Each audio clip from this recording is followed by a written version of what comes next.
Hello everyone and welcome back to the channel. My name is Crow and today we're going to be going over everything you need to know about one of the core mechanics of the game, Boost Emblems. So get ready and strap in because we are just going to get straight into it.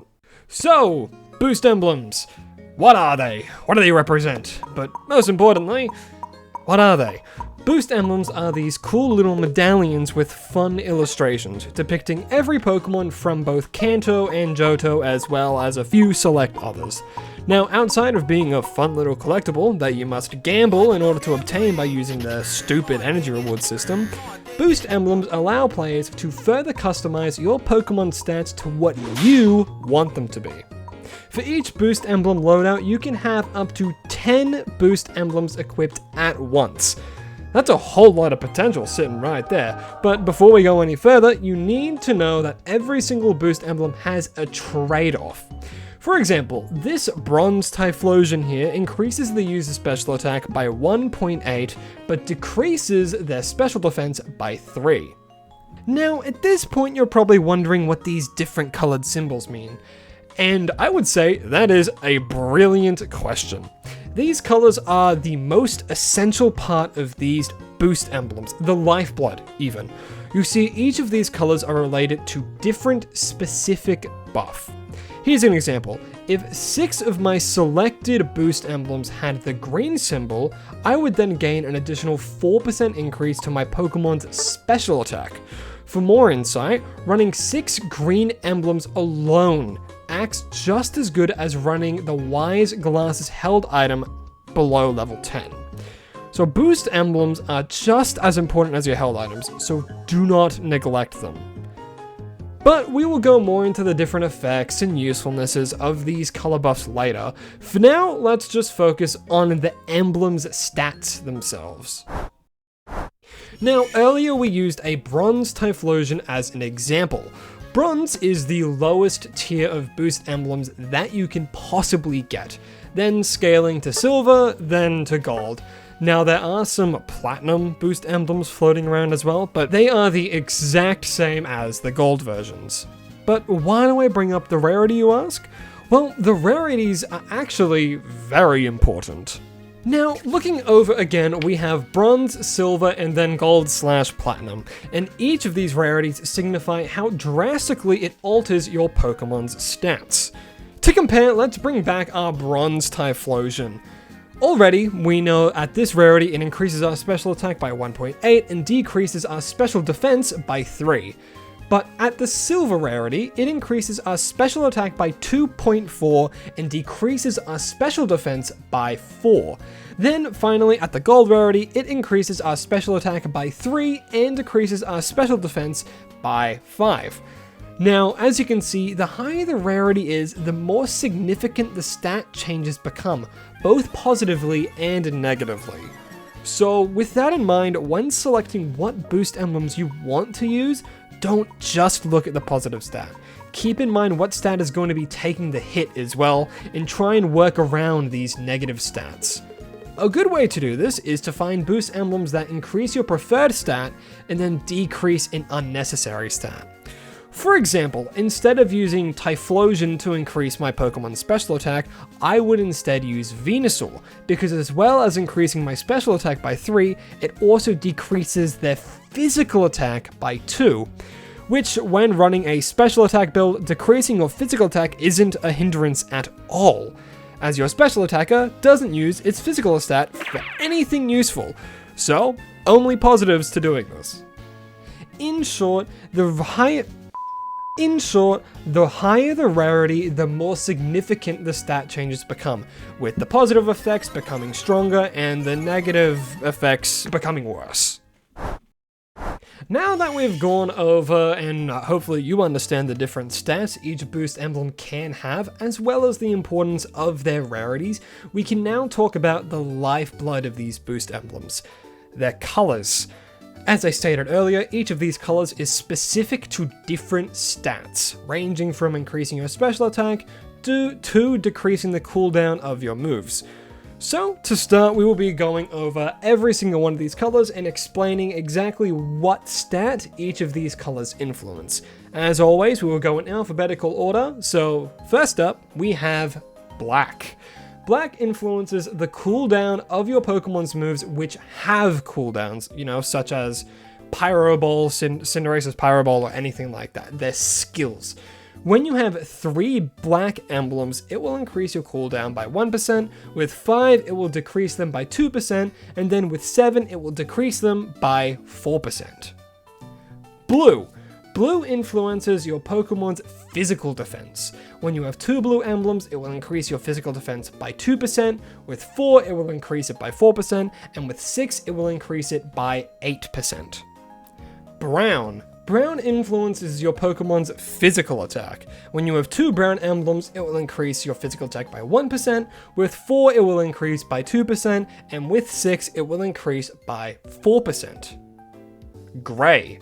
Gray reduces the amount of damage you take by a set value.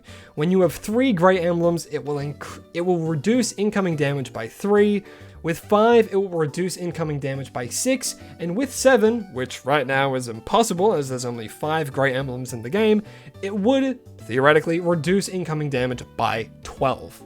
Green.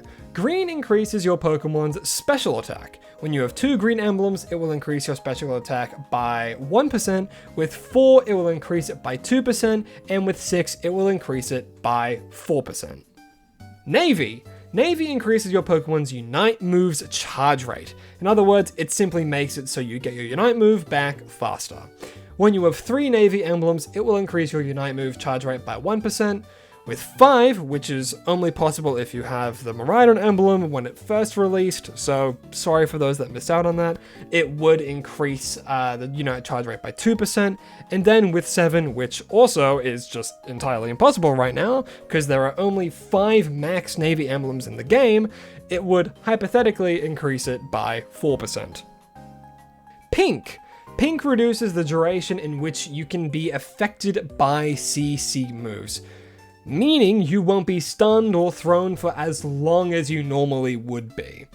With 3 pink emblems, it will reduce hindrance effect durations by 4%, then with 5 it will reduce it by 8%, and then finally with 7 it will reduce it by 16%. Purple. Purple influences your Pokemon's special defense. When you have 2 purple emblems, it will increase your special defense by 2%, with 4 it will increase by 4%, and then finally with 6 it will increase it by 8%. Red. Red increases your Pokemon's basic attack speed. However, due to how it actually works, the only Pokemon who gain any real value from this are some pretty odd choices. And this is because it doesn't exactly work as intended. We'll get into that later, but regardless, when you have 3 red emblems, it increases your basic attack speed by 2%, then with 5 it increases it by 4%, and then with 7 it increases it by 8%. Later we'll go a little bit more into the details on how these red emblems work, which is not how it is meant to be, or not how it is intended, surprisingly. White. White increases your Pokemon's total HP. When you have 2 white emblems, your HP is increased by 1%, then with 4 it's increased by 2%, and then finally with 6 it is increased by 4%. And finally we have Yellow. Yellow increases your Pokemon's movement speed while outside of combat. With 3 yellow boost emblems, it increases your movement speed by 4% when outside of combat, and then with 5 it increases it by 6, and then finally with 7 it increases it by 12%. Now that we know the basic rundown on what each boost emblem color does, let's talk about which colors hold the most value in the game. To convey this effectively, I have made a handy dandy tier list to showcase the hierarchy of the usefulness of these color buffs. Immediately, you can see that orange, green, and white have found themselves at the tippity top of our tier list. Simply put, the reason they're up here is because there is never a situation where increasing either your Pokemon's primary attack stat or their HP isn't useful. Then moving on down, we have the black emblems. The reason they're sitting here is mostly just because they only shine in terms of usefulness when you're also running some cooldown reducing held items as well. For example, I would only run this with a combination of either offensive colors with black, and then if I'm specifically trying to run a cooldown build on a Pokemon such as Delphox, Leafeon, Urshifu, Dodrio, or Talonflame, just to name a few. However, for the most part, I would primarily focus on either green or orange, depending on your Pokemon's offensive stat, as well as white. Moving further on down, we have some more niche Boost Emblem colors of red and yellow. Now, red, despite sounding amazing for any ADC to run, it simply doesn't work as intended. Due to this, only a few Pokemon get any real use out of running a red emblem setup. Now, despite only really working on, again, some select Pokemon, it quite drastically improves the speed of their basic attacks. Now, the reason the red emblems work on some Pokemon and not others is due to something called the attack speed threshold. This means that the attack speed bonus from the emblems may have no effect at all in some scenarios, despite working as intended in others. The inconvenient thing is, not only does it vary per Pokemon, but it also varies per level within the same Pokemon. So what we're going to do before we go any further with the tier list is we are going to have a little lesson about how red emblems work, as well as what is the attack speed threshold. Now, this is going to be a lot to take in if you don't know it already, so I will try to summarize it the best I can, and if you already know everything about red boost emblems and you're a master, skip to the time allocated on the screen right now, or simply skip ahead over this chapter if you don't need to hear me rambling about red boost emblems. Red boost emblems. Every single Pokemon in the game has a certain number of frames between basic attacks they must wait in order to do another basic attack. Now, as you level up during a match, the amount of time needed between each basic attack gets shorter and shorter. Before we continue, I need to explain what exactly the attack speed threshold is. The attack speed threshold refers to the absolute shortest amount of time a Pokemon must wait until they can perform their basic attack again. For example, Cinderace's attack speed threshold is exactly 20 frames, meaning that his basic attack speed cannot be any faster than once every 20 frames. However, this is only his current AST. If they add even more ways to increase one's attack speed, who knows what it could be in the future. Now, what red emblems attempted to accomplish was to shorten the time it took the Pokemon to reach their attack speed threshold. However, with the way that boost emblems affect one's attack speed, it really doesn't have that much of an effect on Pokemon with huge attack speed curves, such as Cinderace, Decidueye, and Greninja. Funnily enough, it actually has the best effects on some Pokemon with the lower attack speeds in the game, as it actually lets them reach their attack speed thresholds. You see, with Pokemon like Cinderace, Decidueye, and Greninja, regardless of their held items or boost emblems, they will always reach their attack speed threshold. Whereas for some other Pokemon, they need these red boost emblems in order to even access their attack speed threshold. Despite this, a lot of Pokemon that these boost emblems can help don't really rely on their basic attacks.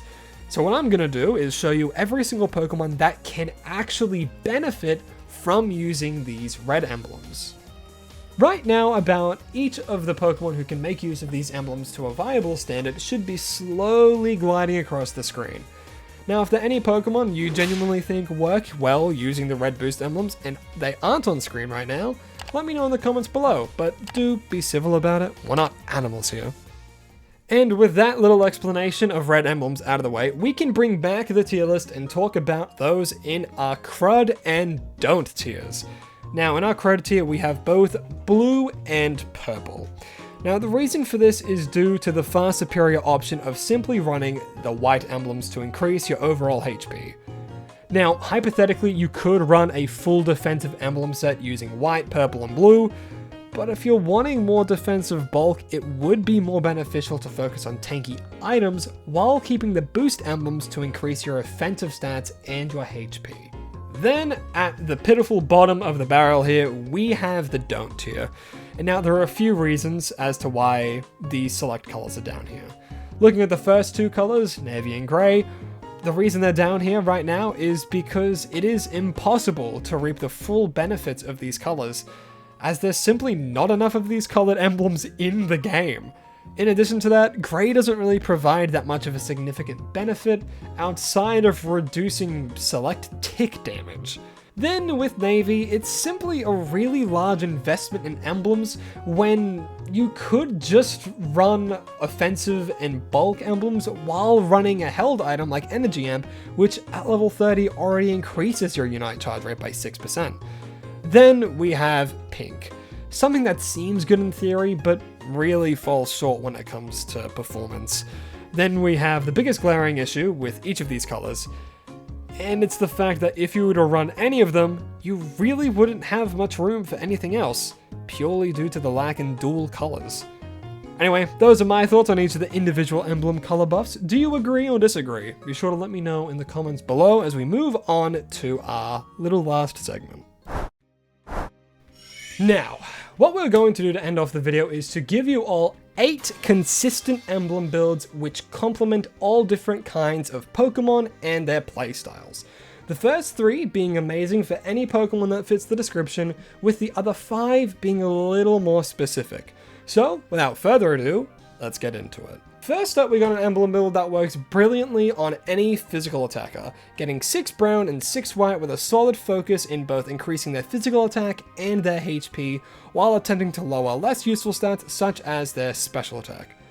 This emblem loadout works on all physical attackers in the game, and is definitely the safest and easiest option out there. Next up, we got a build that works for our more tanky special attackers, working super well for our defenders and supporters. We're running 6 green, 6 white, and 3 black, as well as a stat focus on increasing their special attack and HP, whilst lowering unnecessary stats like their physical attack. Now last, out of the core 3 that we have, we got a build that revolves around a full cooldown build specifically for our special attackers, with 6 green, 7 black, and 2 white, all while focusing on increasing their special attack and HP, while lowering unnecessary stats like their physical attack. Now we're going to move on to some more specific builds. First up, we got ourselves a build centered fully around increasing a physical attacker Pokemon's critical hit rate. Running 6 white and 6 brown with an entire focus on increasing your Pokemon's critical hit chance, while also increasing their physical attack. This build is great for Pokemon like Absol, Charizard, and any other Pokemon with an already high crit rate. Here we have another build for our physical attackers that has the primary focus on reducing their cooldowns, running 7 black, 4 brown, and 2 white, and having a primary focus on increasing their physical attack and HP. This build is great for Pokemon such as Talonflame, Zeraora, and Zoroark. However, when running this setup, I highly recommend running Energy Amplifier as well, just for that extra cooldown decrease. Next, we have a build focused entirely on increasing a physical attacking Pokemon's movement speed, with 7 yellow, 4 white, and 2 brown, having a full focus on increasing their movement speed as well as their physical attacks, whilst aiming to lower their special attack as their physical attackers, they don't need it. This build is more of a shitter build, if I'm being honest. Great on Pokemon like Sableye and Greedent, but is also really fun to run on Pokemon like Dodrio and Leafeon while running something like Floatstone. Following up the previous build, we also got a speedy one for our special attackers. Exact same premise of the other build, but just for special attackers, running 7 yellow, 4 white, and 2 green with a primary focus in increasing their speed as well as increasing their special attack whilst decreasing their physical attack. This works really well on Pokemon like Invade Inteleon, a lot of our supporters, as well as running it on Darkrai and Rapidash. But again, it's more of a shitter build, if anything. And last but not least, we have one for our niche selection of Pokemon that actually benefit from running red emblems, with our build being 7 red, 4 white, and 2 green with a full focus in increasing their special attack as well as their HP whilst decreasing their physical attack. The only Pokemon that I can think of that positively benefit from the red emblems are Roravel, Ninetales, Hoopa, Eldegoss, Goodra, and finally Wigglytuff. So any of those Pokemon, as well as running Muscle Band, Rapid Fire Scarf, and any other defensive item as well as them, works very well with this Boost Emblem loadout. Now, if looking at all of those builds starts to get your head hurting a little bit and you're looking at all the loadouts that you can make and you simply don't have enough, all you're gonna do is focus on the core 3 I first stated. We have the tanky special attacker build loadout that will work lovely with any and all physical attackers in the game. Our tanky special attacker loadout, a perfect baseline for majority of the special attackers, synergizing super well with our supporters and our special defenders. Then, finally, a cooldown based build for our special attackers, great for a wide variety of our mages, special, heavy damage dealers. And there you have it, folks, a full in-depth Ultimate Beginner's Guide to Boost Emblems inside of Pokémon Unite. I know this one's a little bit shorter than the rest, however, I wanted to attempt to make one that was quick, concise, and to the point for all of you. And if you enjoyed the video and learned anything new, don't forget to like the video, comment, and subscribe to the channel to show your support. But anyway, that's enough from me. Thank you all so much for watching, I hope to see you in the next one, and as always, please remember to stay hydrated.